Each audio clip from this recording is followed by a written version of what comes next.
Léa Salamé, votre invité ce matin est un humoriste qui monte, qui monte, qui monte. Oui, qui monte beaucoup même. Bonjour Farid. Bonjour, Merci d'être avec nous ce matin. Vous merci à êtes vous. l'une des figures montantes du stand-up en France. Vous avez Oh. rempli Bercy avec votre spectacle Hexagone il y a un an. Mais vous êtes là ce matin parce que vous jouez dans un film, le film qui s'appelle Tout simplement Noir. C'est une comédie très intelligente et très drôle qui raconte l'organisation d'une marche des Noirs à Paris. Un film qui parle sans filtre à la fois du racisme et du communautarisme avec ce qui s'est passé il y a quelques semaines après la mort de George Floyd. Rarement un film a aussi bien résonné dans l'actualité. Vous avez eu avec les réalisateurs Jean-Pascal Zadi et John Wax une vista dingue, une chance folle. Moi, j'ai pas tant l'impression que ça. J'ai l'impression que c'est des sujets qui sont toujours d'actualité. Ce serait arrivé l'année dernière, ça aurait été d'actualité, comme l'année prochaine.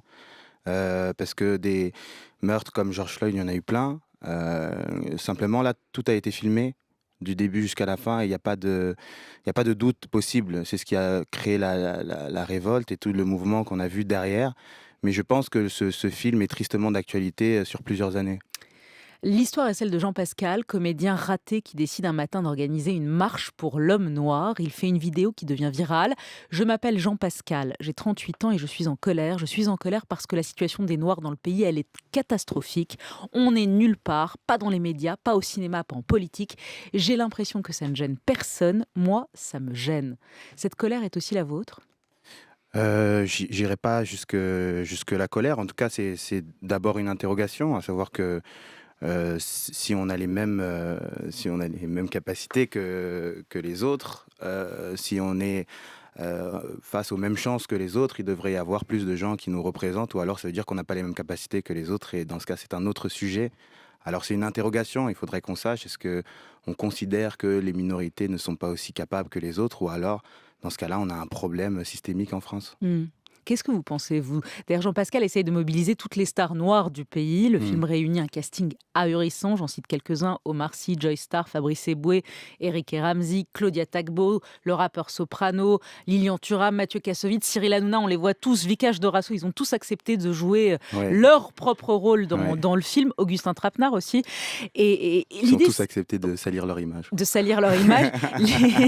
L'idée en réunissant ce casting coloré, on va dire, c'est de Oh là répondre. là, attention. Oui, attention, c'est de répondre à l'entre-soi des films où il y a que des blancs au fond. On se rappelle que vous aviez lancé Salut les blancs en arrivant sur la scène des Molières l'an dernier. Ouais, non, je pense pas que ce soit forcément une réponse, mais si c'est pas un problème quand c'est un film où il y a que des blancs, c'est pas un problème quand il y a un film où il y a que des noirs. Souvent, on taxe des noirs qui se rassemblent entre eux pour entreprendre, on taxe ça de communautarisme Mm. et on veut en fait faire de ce mot un mot négatif alors que ça l'est pas au départ. Le communautarisme, c'est l'entraide, c'est la solidarité. Quand on est dans une commune, bah, du coup, il y a une communauté, donc il y a un communautarisme. Et je pense que c'est une étiquette négative qu'on a mis sur ce mot et sur des rassemblements qui devraient pas avoir, on ne devrait pas avoir une connotation si négative au terme communautarisme. Vous dites que ça ne devrait pas choquer. Enfin, c'est ce que dit Jean-Pascal Zadi, le Ouais, réalisateur et le personnage principal. Il dit quand on regarde un film de Guillaume Canet, ils sont tous blancs et ça choque ouais. personne. Et moi, ça me choque pas. D'ailleurs, il dit alors voilà, moi je propose un film où il y a plus de couleurs. Ça devrait même pas Ouais, choquer. parce que c'est des interrogations, des sujets qu'on a beaucoup ici en France, mais par exemple dans le théâtre à Londres, j'avais cette discussion-là avec les dirigeants du théâtre du Châtelet. Il y a des Noirs qui jouent des rôles de Blancs, il y a des Noirs qui jouent des enfants et les parents sont blancs sur scène et on se pose absolument pas la question, mais c'est des étapes. Hmm. Mm.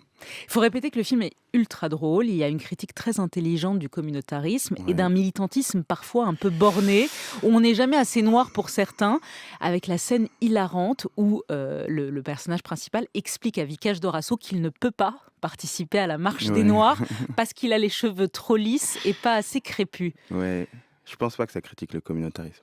Je Ah, crois pas. vous Ouais. pensez pas que ça Non, critique le non, je pense pas. Je communautarisme ? pense que c'est un danger de critiquer le communautarisme parce que c'est un héritage du colonialisme où les Noirs n'avaient pas le droit de se rassembler entre eux et ça a un écho dangereux, je trouve, à cette histoire-là. Je ne pense pas que ça critique le communautarisme, ça critique l'idée qu'on se fait du regard qu'on a sur une communauté. C'est-à-dire que la communauté, sa façon de se regarder elle-même et la façon dont on la regarde.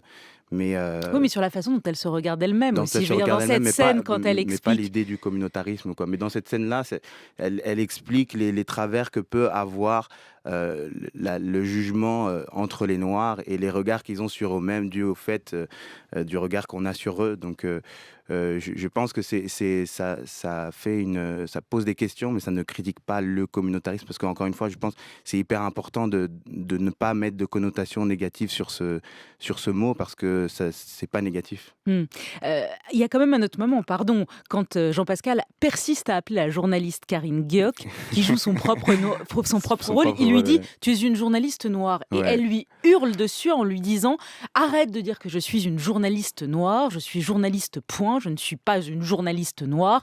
Mon identité est plus complexe que cela. Ouais. Donc je veux bien que ça critique pas, mais enfin ça critique quand même une manière aussi d'enfermer, de Ça s'enfermer critique dans des cases, si ça vous ne voulez critique pas qu'on utilise le mot communauté. Ouais, je pense que ça critique un concept qui est celui du noir vis-à-vis du concept de blanc, parce que personne n'est noir et blanc, ça n'existe pas en vrai. Et donc ça critique et remet en place ces positions qu'on essaie de nous mettre dans la tête, à savoir qu'il y a une posture en fonction de la couleur de peau qu'on aurait. Je pense que c'est plutôt ça que ça critique, et du coup, l'idée qu'on pourrait essentialiser quelqu'un à sa couleur de peau vis-à-vis de ce qu'on a dans la tête, quoi. Vous avez participé aux manifestations récentes contre le racisme et Ouais. contre les violences policières qui ont suivi la mort de George Floyd. Vous avez dit « J'espère que ces manifestations seront une sorte de MeToo pour les violences policières ». Vous pensez que ça l'a été ? C'est un peu trop tôt pour le dire, mais en fait, je crois que la question essentielle qu'on doit avoir sur ce genre de sujet, pour moi, c'est pas est-ce que je suis raciste, c'est est-ce que je suis antiraciste, parce que la posture de s'interroger sur le fait qu'on n'est pas raciste, en tout cas se positionner tel quel, c'est une posture passive, et ce dont on a besoin sur ce genre de sujet, c'est d'action, à savoir de réagir quand on voit quelque chose de raciste, quand on l'entend, et soi-même s'interroger sur le fait de l'être ou non. Et Vous pensez que la France n'est pas assez antiraciste ? je pense qu'elle est pas assez, je pense qu'elle l'est pas du tout, et les réponses de Emmanuel Macron aux manifestations et de Christophe Castaner aussi aux violences policières, en tout cas aux manifestations sur les violences policières, quand ils remettent en question ce pourquoi les gens sortent dans la rue, qu'ils le balayent, il n'y a même pas de dialogue ouvert. Ça montre que la France n'est foncièrement pas antiraciste, et je pense que quand il y a les polémiques MeToo, notre devoir en tant qu'homme, la réaction normale en tant qu'homme, c'est de s'interroger sur son rapport à la femme. Parce que quand bien même on ne se considère pas comme étant un agresseur sexuel potentiel, ça va de soi que d'être féministe, parce que ça veut dire qu'on met les femmes à juste titre au même niveau qu'un homme. Et qu'est-ce que vous attendez sur le Et racisme ? c'est la même chose qu'on demande en fait aux gens qui ne sont pas concernés par ce genre de sujet, à C'est-à-dire s'interroger, à se remettre en question. Une remise en cause Une de la remise- part des hommes politiques qui sont souvent blancs Bien et sûr. qui dirigent et qui n'ont jamais été dans la situation Exactement. de subir le Et racisme. de ne pas balayer en utilisant des gros mots comme séparatiste, en balayant le fait qu'il y aurait un racisme systémique et qu'il y aurait des délits de faciès systématiques dans la police. Il n'y a même pas de dialogue ouvert. On n'est même pas à l'étape de prendre des décisions. On est à une étape où, un peu comme avec les Gilets jaunes, on n'ouvre même pas de dialogue, en fait. Ça vous a choqué que le président de la République Terriblement. parle de ces manifestations, Ouais. dise attention le risque de manipulation par des séparatistes ? Ouais, terriblement, parce que c'est mon président. Je suis fier de représenter ce pays en tant qu'artiste, et de me réapproprier ce avec quoi j'ai grandi. Mais quand j'entends mon président qui ne prend même pas en considération des milliers de personnes qui sortent dans la rue sur un sujet, ça me fait profondément mal. Ouais. Il prend en considération, il dit que Je crois le pas. combat, il promet des mesures contre... Quand il dit on ne dans le déboulonnera aucune statue, c'est qu'il ne prend pas en considération ce qu'on raconte. Mais est-ce que c'est ça la solution, c'est de déboulonner la statue de je Colbert, je pense- de débaptiser l'avenue Bugeaud ? Je- Ce serait ça Je la pense qu'il solution ? n'y a pas une solution. C'est la somme de plein d'actions qui vont faire qu'on va être pris en compte et pris en question. et il va y avoir des actions derrière. Ça, c'est des symboles. Les symboles, c'est fort. Si on a mis des statues, c'est parce qu'on connaît la puissance des symboles. Et aujourd'hui, c'est pas une question de remettre ou effacer l'histoire, c'est juste de ne pas glorifier des personnes qui ont fait du mal à toute une population qui aujourd'hui et qui, au travers de l'histoire, a fait partie de la France. Fary était notre invité. Merci à vous. Merci Et à vous. allez voir ce film, Il faut, ouais. Tout Sinon, simplement vous êtes noir. tous racistes. Sinon, allez, bon courage.